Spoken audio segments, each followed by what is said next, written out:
Hello friends, आपके अपने channel trust विभूति 2.0 में आप लोगों का स्वागत है। चलिए आज हम इस टॉपिक पर बात करने वाले हैं प्रकाश का प्रवर्तन। यानी प्रकाश का प्रवर्तन जो कि हमारे परीक्षा के दृष्टिकोण से 2025 के लिए भी इम्पोर्टेंट कहा जाता है। यानी VVI हम इसको कह सकते हैं, क्योंकि इस पर चर्चा करेंगे अभी प्रकाश का वर्तन और प्रकाश के अपवर्तन, प्रकाश का परावर्तन और प्रकाश के अपवर्तन, इन दोनों पर चर्चा करेंगे। दोनों नियमों का क्या कितने नियम है, इस ऑब्जेक्टिव सवाल रहता है और सब्जेक्टिव दोनों रह सकता है। तो चलिए, प्रकाश का प्रवर्तन किसे कहते हैं? जब प्रकाश की किरण किसी सतह से टकराकर आपस उसी माध्यम में लौट जाती है तो उसे प्रकाश का परावर्तन कहते हैं। यानी कहने का मतलब है, जब किसी भी पथ पर यानी जिस हम रास्ते से गए, प्रकाश की किरण जिस रास्ते से गया उसी रास्ते से चलाया। आप मान लीजिए कहीं गए मार्केट, जिस रास्ता से अभी आप चुन के गए और फिर इसी रास्ते से क्या होगा, आप वापस लौट जाइएगा, कहीं दूसरे रास्ते से नहीं आइएगा, तो क्या होगा, प्रकाश का परावर्तन कहलाएगा। ठीक है। कहता प्रकाश के परावर्तन के दो नियम होते हैं। यानी प्रकाश के परावर्तन के कितने नियम पूछेंगे ऑब्जेक्टिव में? प्रकाश के परावर्तन के कितने नियम होते हैं? प्रकाश के परावर्तन के कितने नियम है? दो। प्रकाश के परावर्तन के दो नियम होते हैं। यानी प्रकाश के परावर्तन कितने नियम होते हैं? दो नियम होते हैं। यहाँ जोड़ते हैं, प्रकाश परिवर्तन कहते हैं इसके, यहाँ तो इसको लिख सकते हैं इसके, यानी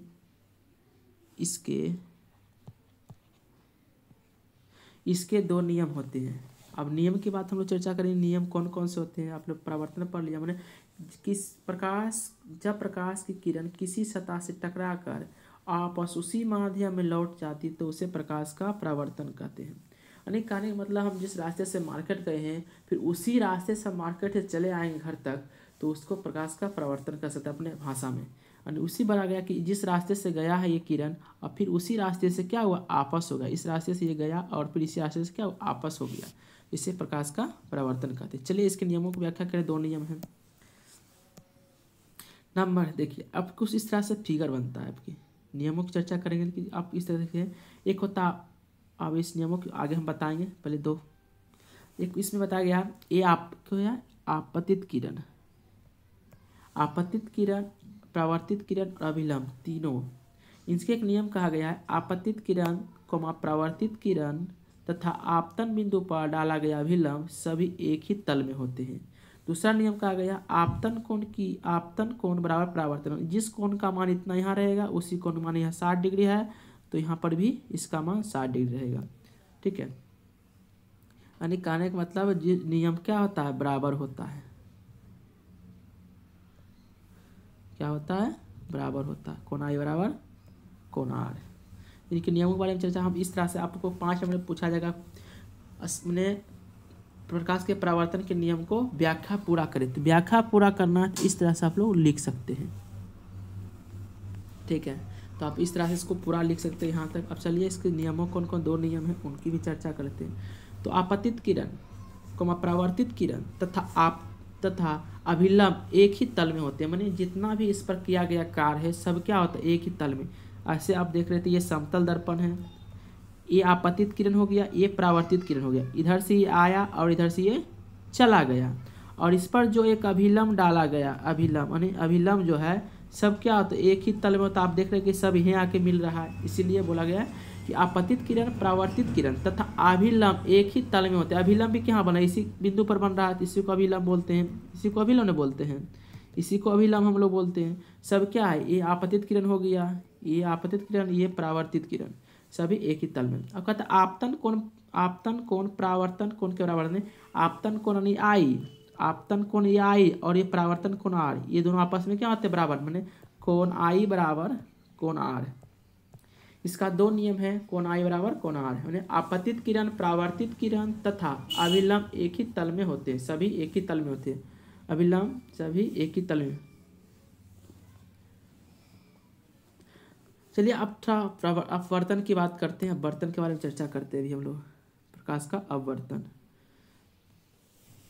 प्रकाश के वर्तन में इस तरह से कुछ लिखे हैं। जब प्रकाश की किरण एक माध्यम से दूसरे माध्यम में प्रवेश करती है तो तो अपने वास्तविक पथ से मुड़ जाती है। यह घटना अपवर्तन कहलाती है। माने यह घटना प्रकाश का क्या अपवर्तन कहलाती है। यह घटना प्रकाश का अपवर्तन कहलाती है या अपवर्तन कहलाती है, बात एक ही है। चलिए, तो इसके भी दो नियम होते हैं। प्रकाश के अपवर्तन कितने नियम, तो दो नियम। कितने नियम, दो नियम होते हैं। किसके, प्रकाश के अपवर्तन के भी दो नियम होते हैं। इन दो नियमों का भी हम लोग चर्चा करेंगे, क्या क्या इन नियमों को भी कहा जाता है। चलिए आगे बढ़ते हैं। पहला नियम कहता है आपतित किरण, अपवर्तित किरण तथा आपतन बिंदु पर डाला गया अभिलंब सभी एक ही तल में होता है। अनेक आने का मतलब है इसमें दो माध्यम होते हैं, एक सघन माध्यम विलंब, दूसरा कहा गया प्रकाश किसी विशेष रंग के लिए आपतन कोण की जया आपतन कोण की जया तथा परावर्तन कोण की जया का अनुपात एक नियतांक होता है। नियतांक माने इसको म्यू, अर्थात हम लिखें म्यू बराबर साइन आई बटे साइन आर। यही नियम ना होता है, आपको मालूम होगा। साइन आई बटे पढ़ेंगे कहीं तो साइन आई बटे साइन आर, साइन आई बटे साइन आर, जहाँ म्यू एक नियतांक है। अब इसके थोड़ा नियमों की चर्चा हम लोग कर देते हैं और अपवर्तन होने से क्या क्या होता है। ठीक है,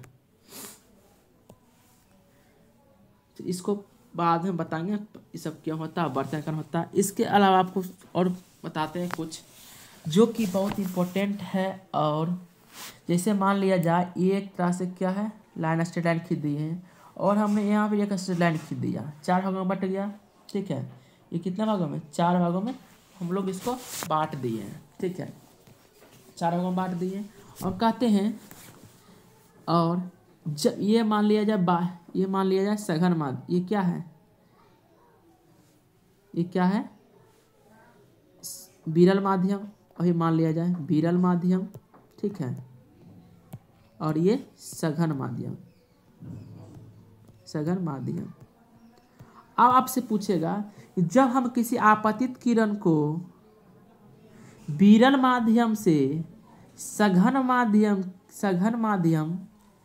में माने जब प्रकाश की किरण विरल माध्यम से सघन माध्यम में जाता है तो प्रकाश क्या अभिलंब की ओर झुक जाता है। ये आप लोग पढ़े होंगे। विरल माध्यम से जब सघन माध्यम में जाते हैं तो क्या अभिलंब की ओर झुक जाता है। इसको क्या बोलते हैं हम लोग, अभिलंब, अभिलंब। इसको बोलते हैं हम लोग अभिलंब। क्या बोलते हैं, अभिलंब।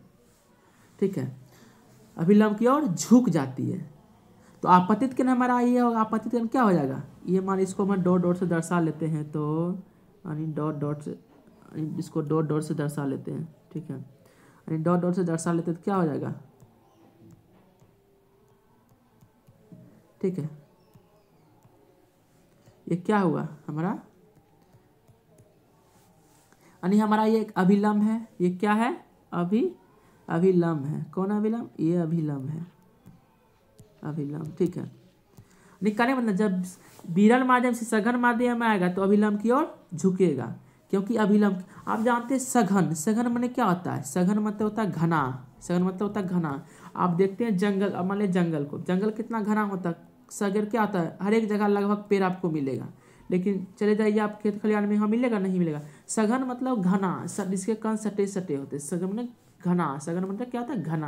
और विरल मतलब क्या होता है, उसके कण हटे हटे होते, मतलब मान लिया अपने भाषा में कह सकते हैं कि वह क्या एक तरल पदार्थ के रूप में, से वायु मान लिया जाए, पानी मान लिया जाए, क्या उसमें कुछ लोग डालेंगे, मान लकड़ी डाल रहे हैं, क्या हटका के घुस जाएगा आराम से जैसे। लेकिन सघन में क्या, कोई ठोस पदार्थ हो गया हमारा, तो ठोस पदार्थ में कोई लकड़ी को छेद कर रहे थे, परेशानी होता है जाने में, इसीलिए। तो सघन मतलब जब विरल से सघन भागे तो अभिलंब की ओर झुकेगी, जब सघन से विरल की ओर जाएगा तो अभिलंब से दूर भागेगी। क्या होगा, जब अभिलंब से दूर भागेगी। पूछता है जब पूछ देगा कि सघन माध्यम से विरल माध्यम में जाते हैं तो अभिलंब से निकट आती है कि दूर जाती है, आपको ऑब्जेक्टिव हिसाब से पूछ सकता है।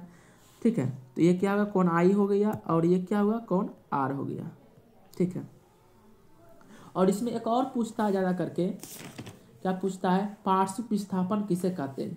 आपके जितने भी बिहार मॉडल अभी जो बिहार बोर्ड जो अभी जारी किए हैं पेपर, उसमें भी बताया गया पार्श्विक विस्थापन के बारे में पूछा गया। ठीक है, तो पार्श्विक विस्थापन किसे कहते हैं, इसको हम भी डिटेल से थोड़ा चर्चा कर देते हैं अगले पेज में, इसको भी थोड़ा चर्चा कर देते हैं अगले पेज में ना,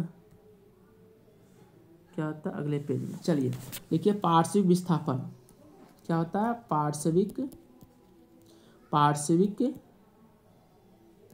विस्थापन।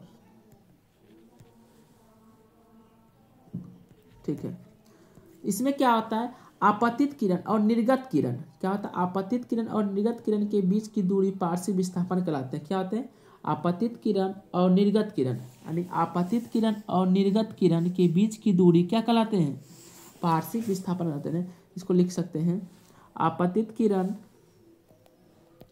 और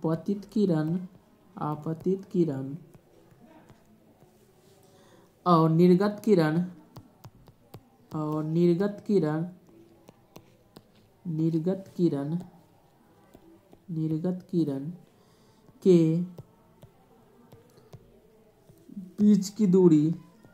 बीच की दूरी को पार्श्विक विस्थापन कहते हैं। क्या कहते हैं, पार्श्विक विस्थापन कहते हैं, पार्श्विक विस्थापन कहते हैं।